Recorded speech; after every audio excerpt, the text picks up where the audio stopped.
is the fear of their own death. The second is uncertainty about the future and financial uncertainty. The third is fear that things will get even crazier and worse in the world. And fourth, that conspiracy theories about why this is happening are also a fear that comes up for people. So how can we respond to these fears? What should we tell ourselves when these fears come up? What do you suggest? All right.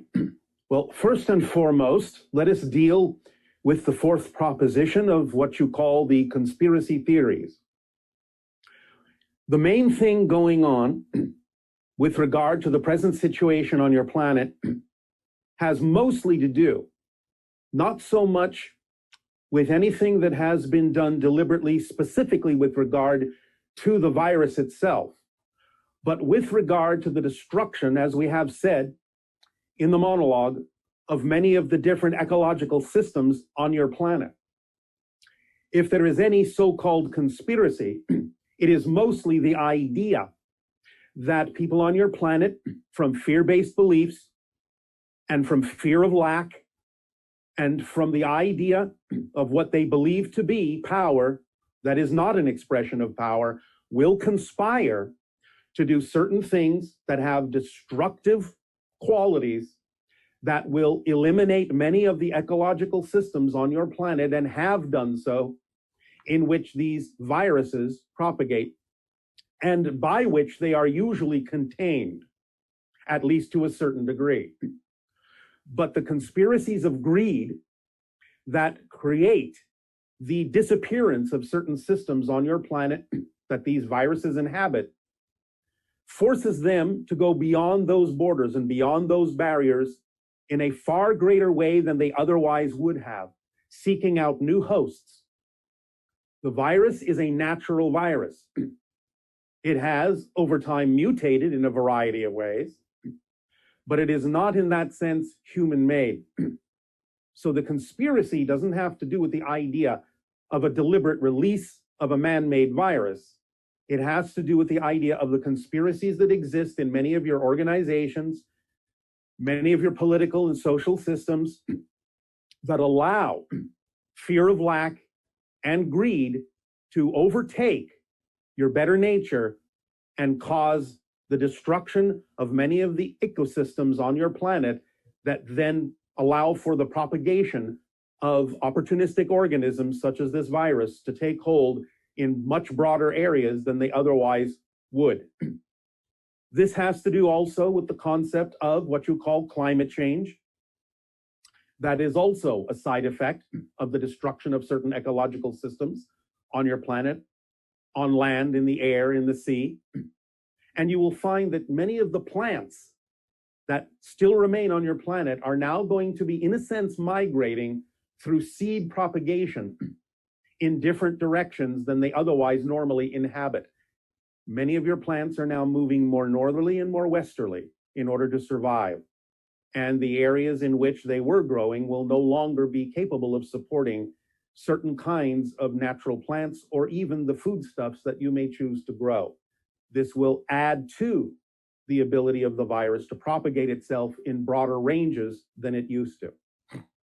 Now, as we also said in the monologue, the idea now that you are isolating yourselves is a perfect positive opportunity to go within, to use this time of self-isolation and social distancing, to get in touch with the fear-based beliefs that may exist within your own individual selves, so that you can clean yourselves out of these ideas and pass through the eye of the needle more effortlessly and come out on the other side with an energy that creates more opportunity and more probability to begin to build a new world, a new way of doing things that is more representative of restoring the balance that your planet once had. This may still take some time, and things may still be a little crazy, and may even get a little crazier, but please remember that crazy doesn't have to be experienced in a negative way. There is positive crazy too, or at the very least, opportunities that will present themselves, and even though those opportunities may sometimes be reflective of things you don't prefer, By using this isolation period to go within, strengthen yourselves, balance yourselves, free yourselves of all the fear-based beliefs that you possibly can, you will be far more capable of handling anything that you may see on the other side of the passage through the eye of the needle that you don't prefer. And as we have said many times, you may still see things you don't prefer, people making choices that you don't prefer in your world for quite some time. But the idea, again, is that with the splitting prism idea that you're now fracturing into different parallel realities, it is an important thing for you to do to settle into the understanding that just because you can see people making choices you don't prefer, you're not living in that world. You are observing them through a kind of glass wall, a separation barrier that may allow you to see those choices being made that you don't prefer, but won't necessarily allow you to be affected by those choices if you don't actually make the choice to match those negative frequencies and create the effect within your own reality. These things cannot reach you if you don't make a decision to match or mirror them in the reality that you reside in, that you prefer.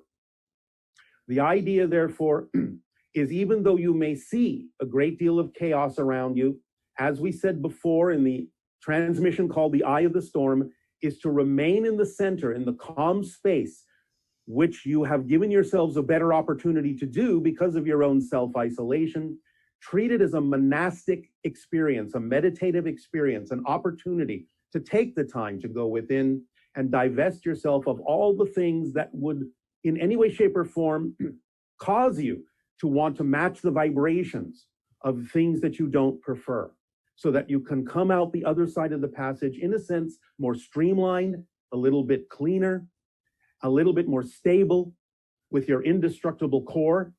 And know that no matter what you see around you, there is nothing to fear, for fear is the thing that will cause you to mirror the vibrations you don't prefer. Stay in your center, stay in that center, the eye of the storm, as you pass through the eye of the needle, and you will find that you will be more capable of accelerating on the other side of this experience in a way that will allow you to experience more synchronicity in a positive way, more effortless of communication between your physical and higher mind, and will put you in a state where you can much, much more willingly and much, much more capably move forward in a way that will allow you to eventually experience the reality that you prefer.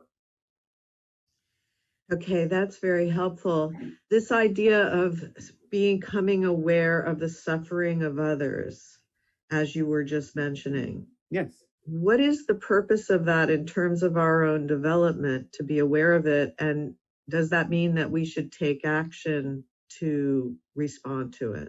Again, action is the language of physical reality. So even in this time of self-isolation, there may be many actions you can take to be a living example of positive choices that other people who may be suffering may also choose to take. Now, it doesn't mean that they all will, but you can at least give them the opportunity by being a living example of making more positive choices and taking actions, whatever actions can be taken, that show them there are other ways to do things. There may be other ways to experience what they're going through.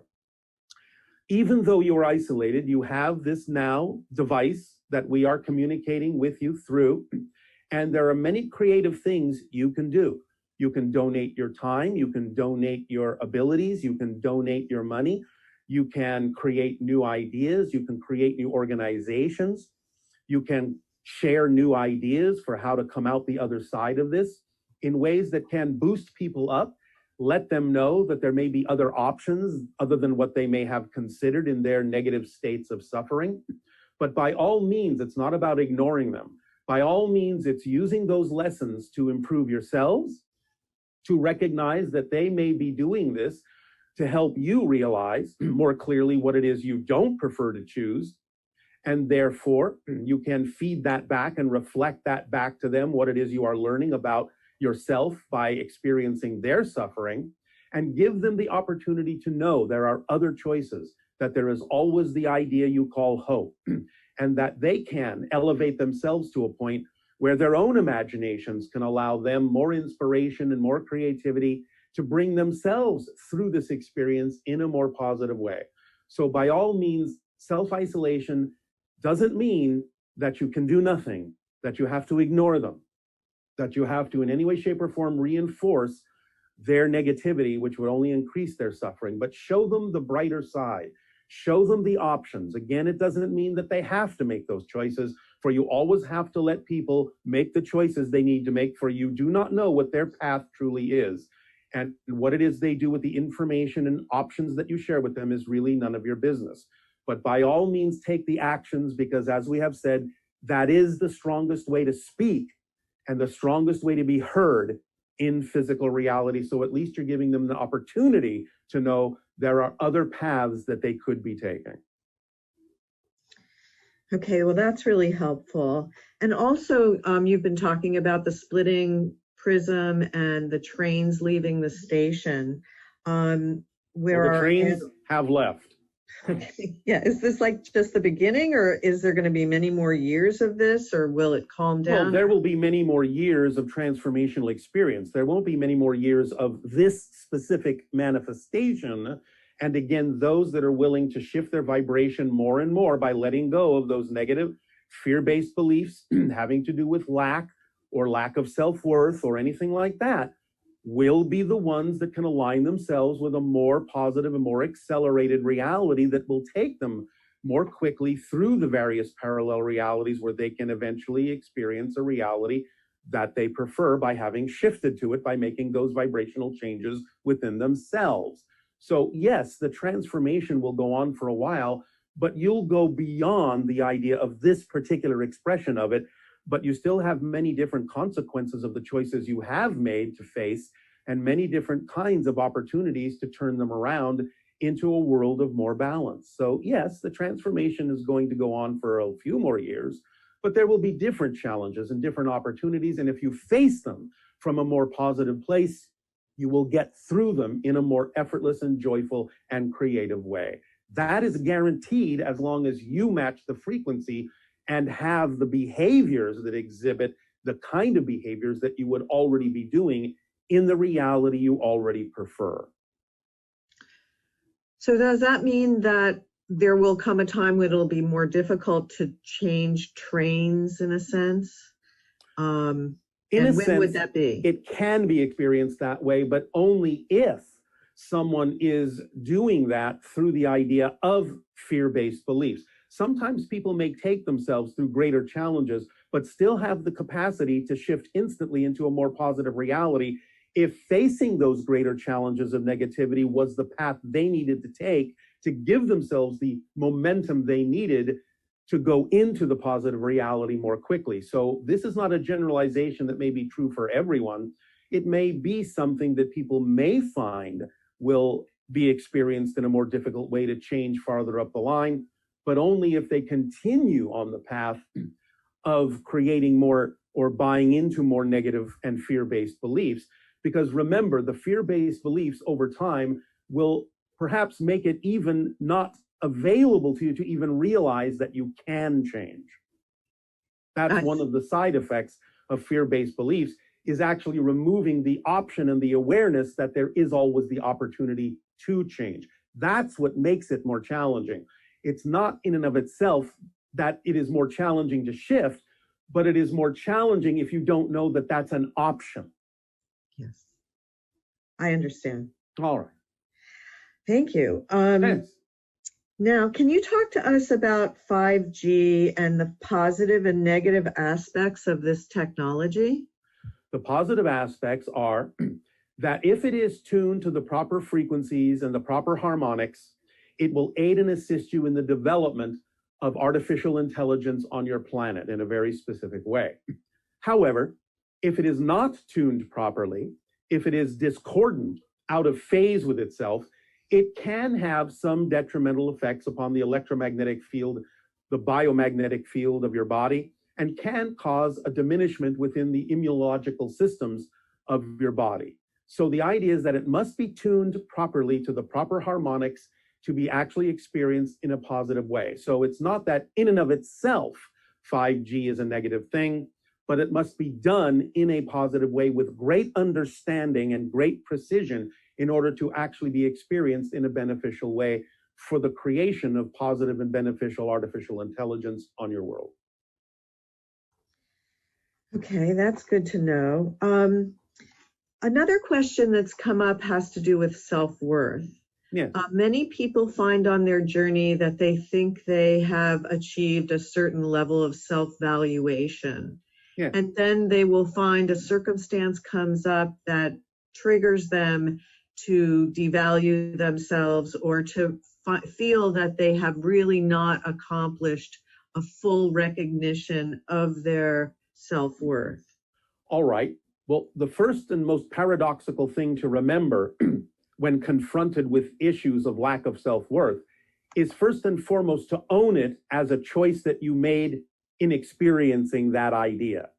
Because the second you own it, instead of regretting that it's coming up, you are empowered to deal with it, empowered to do something to change it. So it's only the denial of the fact that it comes up, the resistance to the fact that it comes up, that actually makes it stick around and reoccur. Remember that many people, even when they deal with certain issues of self-worth, may test themselves to make sure they have changed. So if you test yourself and trigger yourself by attracting a situation that makes you face the idea that you may not still allow yourself to feel worthy, then you are still reacting the same old way. You're testing yourself to see if you're going to change and respond differently, even if that gets triggered. But the first step toward getting around that is to not deny or resist that it came up, but to acknowledge that you chose it. Because by acknowledging that you chose to experience lack of self-worth, again, that keeps you in the seat of self-empowerment to be able to explore it and do something about changing it. And with enough practice, you will get used to the idea that you no longer need to do that, because you will finally hone the skill of owning whatever comes up instead of resisting whatever comes up. Because remember, as we have said several times, it's not about what you experience in terms of what happens. It's about what you do with that experience that makes the difference in your world. So the first step always is to never deny or resist what happens, but to own it as something that can serve you in a positive way, to know that there's a reason that it's there, and that puts you back in the driver's seat and gives you the self-empowerment and the control to explore it in a more positive, creative, and inspirational way, and to actually have some fun with exploring why you would have chosen to trigger yourself in that way. And then more answers will come up, more ideas will surface, and you'll be on a different journey with that experience at that moment. So owning it and not resisting it is the first step. Okay, that's very helpful.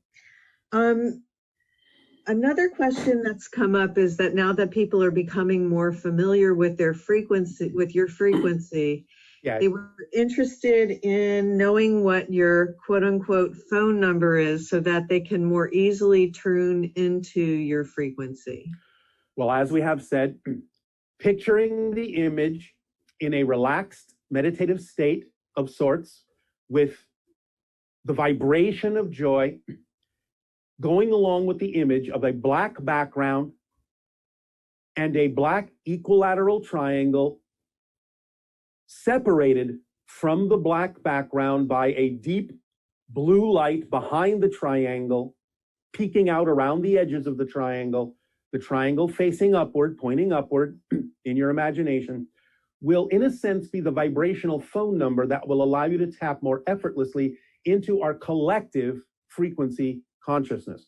You won't necessarily be literally speaking with me, but you will be tapping into and downloading from that generalized collective frequency a vibration that will infuse your higher mind to make it more effortless for you to receive the information and the answers to your questions that you require by being in that frequency and by using our collective energy and your familiarity with us as a kind of mask through which your higher mind can speak to you more clearly. To put this very simply, by imagining that particular image of the black triangle separated from the black background by the blue light, and simply asking, if you have a question, what would Bashar say? or what would the Sasani people say, you will allow more ability of your higher mind to give you the answers and information that you see.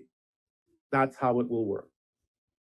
Okay, great. Thank you. And Yes. lastly, what appears to some, what will be the most positive outcomes of this new world that we're building in response to what is currently happening? By passing through the eye of the needle in a streamlined way, by having done your best to divest yourself of fear-based beliefs so that you can fit through that narrow passage, because what will be left is your true essential self, your indestructible core, as best as you possibly can, bringing as little of the negative energy with you through that passage to the other side. You will accelerate your vibration to experience more magical synchronicity. You'll be elevating your vibration to make it far more probable that you will expand your consciousness in a variety of ways and know yourself more deeply. You will expand your vibration to make it far more probable to experience open contact with us and other extraterrestrial and extra-dimensional beings in the relatively near future. And so the idea is that this is the choice that is important to make now as you pass through the eye of the needle, as you sequester yourselves in your monastic experience and use that time constructively to streamline yourselves for the passage. You will increase the likelihood and the probability of the human race that is also harmonizing with that vibration, expanding not only globally in the new earth that you will shift to, more and more reflective of the vibrational preferences you have, more and more reflective and representative of the vibrational resonance of the earth you prefer to experience, but you will expand to the stars more readily as well by initiating your half of the vibration of contact and allowing us to greet you in your harmonic state in a much more powerful way. So all of this awaits you on the other side of this passage through the eye of the needle, if you will but leave behind that baggage that no longer serves you. Thank you, Tadeo. Our deepest love to you. Our unconditional love to you all. Our deepest appreciation and gratitude for the co-creation of these interactions. There is more to come. And in an upcoming transmission, we are very excited to present to you an idea called the parallel reality wheel that will allow you more ability to get in touch with different options and different paths that you can choose to take that are far more representative of the parallel reality versions of Earth that you prefer to experience on the other side of this passage we have termed the eye of the needle.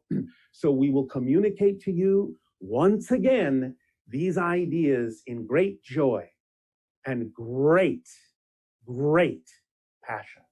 Stay in that state of passion no matter what happens. It will see you through as the guiding light that will illuminate your particular unique path most clearly. So we thank you, our unconditional love to you, and we bid you an exciting day of exploration, self-discovery, and once again play. Please remember, as always, the first step toward true upliftment and enlightenment is to lighten up on yourselves. Don't take things too seriously. Have fun, play, and be at peace, and welcome home. And now, please prepare for the crystallization of all this information through the meditation that will be delivered to you